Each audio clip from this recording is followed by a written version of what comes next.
So that is an epic fish. I'll tell you the coolest thing I know about the snapper, Australian snapper, and it's to do with residential fish and the ones that migrate. Now, we all love catching big ones, and that's cool. A residential fish that doesn't migrate offshore will be a lot smaller than the one that migrates offshore. The one that migrates offshore, the water temperature is a lot warmer. When it's in the bay, it's warmer. When it's offshore, it is warmer, and it feeds a lot more. A 20-year-old snapper can be anywhere from 5 kilos to 12 kilos. It just really depends on its lifestyle. So why is it the crown? Why? Because it's a fat guts? Or is the elusive snapper the reso who has never been caught in its life? And it swims amongst all our boats where we fish day in, day out, and it eludes everyone. I'll try to put some few tips on how I target a big fish. I'm sure there's a million different ways to target a big fish, but that's what the first half of this video is about. And then the second half of the video is the presentation. That fish would be at least over 33 years old, and it's got to be a unicorn. It's so rare, and that was his first snapper he ever caught. Let's say if it's 33 years old, it would have been born in around 92, something like that, if my maths is correct. So that is an epic fish. And if you were born in 2005 and you was a snapper, you'd be 80 centimetres to 95 centimetres. And so all those 80 centimetre fish get caught. That's an absolute big fish. Make no mistake, an 80 centimetre is a 20-year-old fish and was spawned in around 2005. So don't just blow it off like it's an 80 centimetre fish. It's a ripper fish. That fish has gone in and out of the bay for 20 years undetected, and you've caught it. So congratulate yourself. That's a ripper fish. All we're targeting today is one fish and one big fish. That's all we want. As I'm driving out to find fish, brain's telling me there's all these schools. Like, if you imagine what snapper look like when they're spawning, when they're swimming around in and they're doing their spawning thing all day long, there's all these separate schools all over the bay, like thousands of them, doing this spawning routine where they swim around in a circle, the males run through and shoot the milt into the pack, and this is happening all day long. And then towards the end of November, or mid-November, they sit up on the structure because they're tired. You fish different areas and you'll notice size class of the fish. So I might be out and say, I'll just use examples, say in 15 metres, and I'm all catching these 3 kilo fish, lots of 3 kilo fish. But then I shoot out wider, and then I come across 5 and 6 kilo fish. Now, as soon as I catch a big fish, that's an instant like bell. While I'm fishing the entire season, all season I'm learning about where the fish are holding in various different areas. And that's how I know the more the season goes on, the more I get it dialed and the more I learn about it. And whoever thinks that fishing, you just need some basic information and you go out and catch a fish, couldn't be further from the truth. The more that I learn about the species, the more I understand what they do, the easier it is for me to catch them. I can catch them from late August right through to the first week of winter. Then it comes really hard.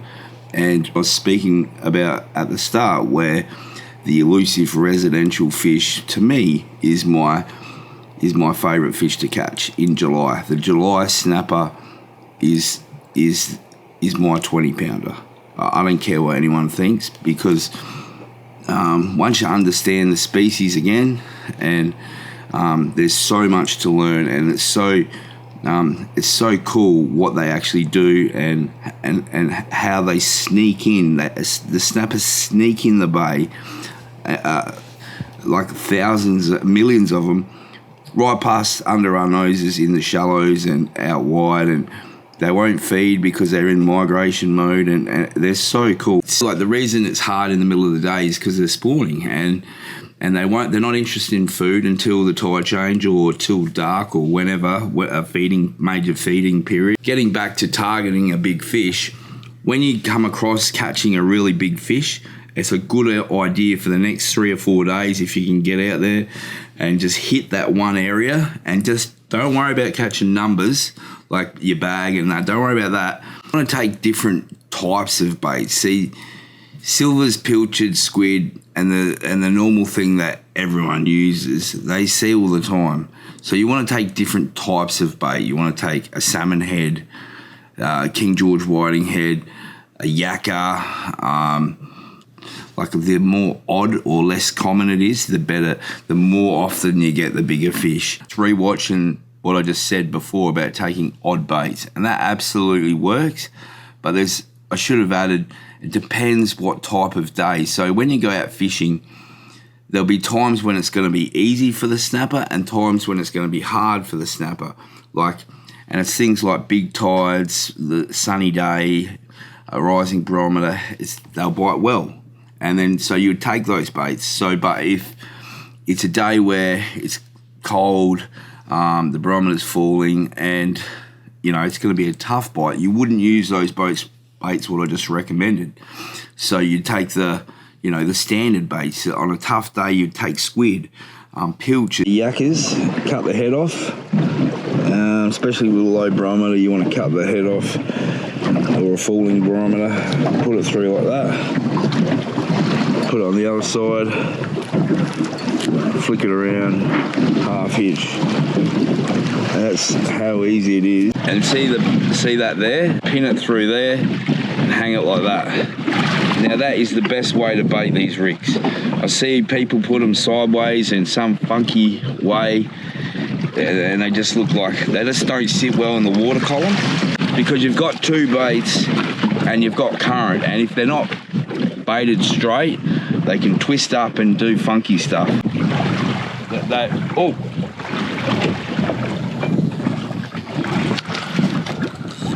Come on. That was good. We're on a ripper.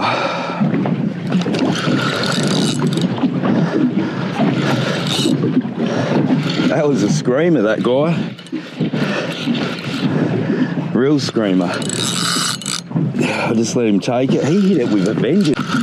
Now the barometer's falling. He should be hooked all right, because I let him really scream off with it. It's a big fish, as you can see. Have I got my net ready?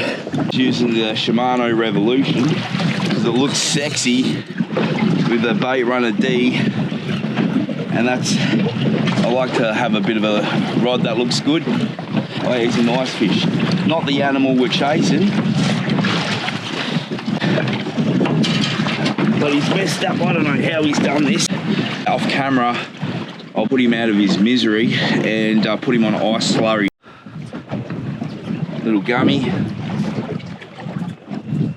But we'll let him go because I don't want him. Just keep checking the baits, keep burleying, just small bits of burley, 2 pilchards, cut them up into small cubes, pellets, whatever. Just keep it slow, small burley trails, small cubes. You don't want to fill them up. Where I am, putting my baits down and they're coming back full, untouched, and I'm getting an occasional run snapper.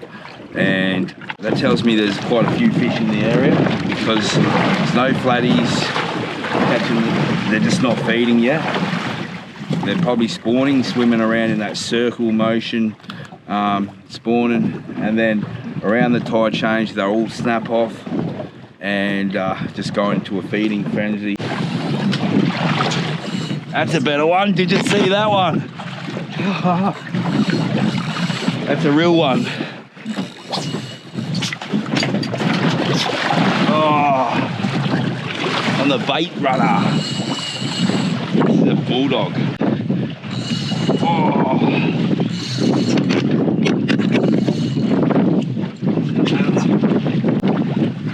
They're obviously spawning in the area. Oh, nah, this is a good fish. He's He's got me buckled up, this old chestnut. And I just wish the weather would go away, because the weather is just, oh mate. Ladies and gentlemen, we have an animal. Oh. Ladies and gentlemen. Ah! And I don't care about bad 24 hours. That has just made it,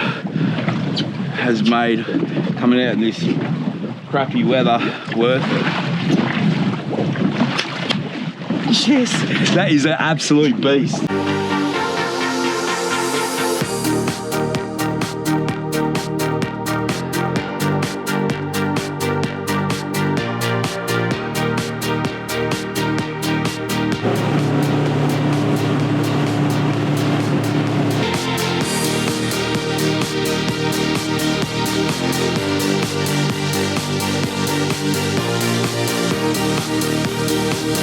Been nearly a month since we finished the 2-bay snapper challenge, and I'm going to put some presentation footage up, and also I want to thank you and everyone, the sponsors, and I'm just so humbled how everyone got behind this comp. And you know, within the first year of launching, we got nearly 600 people. I want to tell you one idea that will happen next year. So if you're in a fishing club and you enter the 2 bays snapper challenge next year, you'll automatically be entered into the club, a club entry. So your 5 biggest fish for the total length, you'll be deemed as the 2 bays snapper club champions, and you get to have that trophy in your club and bragging rights about winning the comp. Yeah, it was good. Ribbon day, big crowd, plenty of very casual, heaps of prizes, and really, really good day. And hopefully next year, I reckon it's going to get bigger and better. Now we've got a couple of whiting fishermen here. Yep. Any tips you can give us? Well, yeah, it's been a bit hard. We've been talking to a lot of people in the crowd, haven't we, Bruce? Yeah. Fish the right areas on the right tides. All right. 3.3 high tide tomorrow. You'll be out there? I'm going with Bruce. You don't get a bite, move, and keep moving, and that's the secret to it. Someone's going to win this beautiful tinny. Look at those wide gunnels, and huge shout out to Melbourne Marine for making it all happen. Mercury for giving us this awesome motor, and have a look at the tinny. And a special shout out to all the businesses that chucked in to make this possible. Without you guys, this would not happen. And I just want to say good luck. 77. Sean Swift. Congratulations, Sean. Come up here, mate. Nick Narre.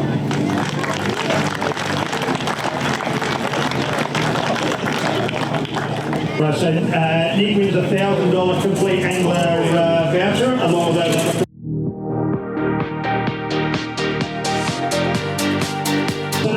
Thursday at Narre is Sap on. So congratulations, Dan.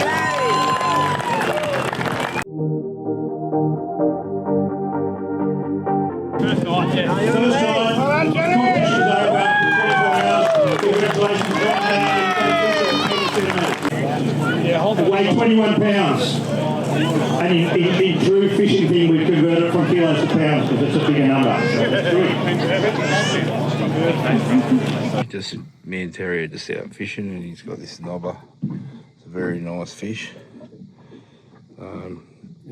He fought very well, didn't he, Terry? And when we do the knobbers, they fought extra hard. They fought real well, bud, yeah. And this year, these yakkers, I use them every year. Yeah. The yakkers are really good because they're soft, and the barometer working really well. Oh, terrific bait. That's all we've brought out tonight is yak. Oh, we have got a little bit of squid, but squid can be good, but the yakkers have been. They're just awesome bait. Real well. What's important is to make sure there's hook gape like that showing, so the fish will just swallow that hole, and off he goes. Before you put any rig out, whether it's pre-tied, you've tied it yourself, always check it, because there's no reason you can blame anyone else for you putting the rod down in the water. Another important thing is don't leave your rod too long. There's weed on it too. Frankston gets worse and worse. Yeah. Just check it. You want a nice clean bait too. Service lead's ready, and I got a bit bored, so I went in there and Max was running the show then. That we're talking about big fish, carrying big fish market. But then it was a processing plant then, Brady, right? Yeah. And they were just doing. They got this. Remember, Terry? They got this machine from America. Yeah, but Cost them millions. tell the people about Orange Ruffy. Well, Brady, there was truckloads of it coming in, mate. Unbelievable, just non-stop. And they had a great big machine they got from America. They put the orange ruffy in. They'd cut the head off, and then it'd come down a conveyor belt where it'd split the fillets into two. And we had 4 blokes. Me and this bloke would take one side, and we'd take the rib bones out, right? And it'd go through a denuder, and then they'd freeze it all. And they were just, they were going through that much of it. And now, I think it's a closed season on it, isn't it? Yeah, Orange Ruffy. Taking all the glory. Yeah, I was really jealous. Hey, you were dirty on that, were you? Yeah. Beautiful fish, Brady. Look at that. Yeah. One tip, mate, have a sharp knife. Yeah, that's good. And you know I harp on about it. Always have ice on your fish. Yeah. Just get the skin off, mate. So you have 2 different knives, eh? Yeah. See that? Yeah. Then you got the big bit of fish, Yeah. and you just Portion it up.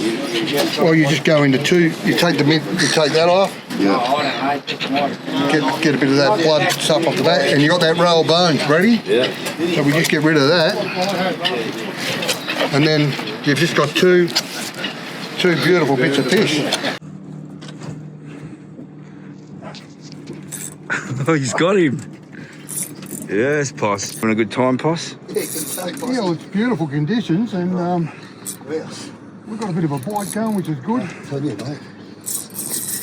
Just as the rain comes in. Go, mate, go. We've got Terence there with the net. How you going today, Good, Terence? mate, nah.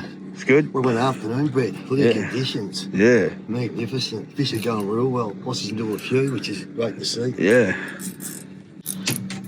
Good colour, Terry. Oh, he's a nice fish. Oh, he's a real ripper fish, Poss. Yeah, look at him on the new rig. Yeah. They've just been going crazy. They suit you, the rigs, don't they? Of course they do. Make it easy for me to get one. Yeah. Something's got to help me. Yeah.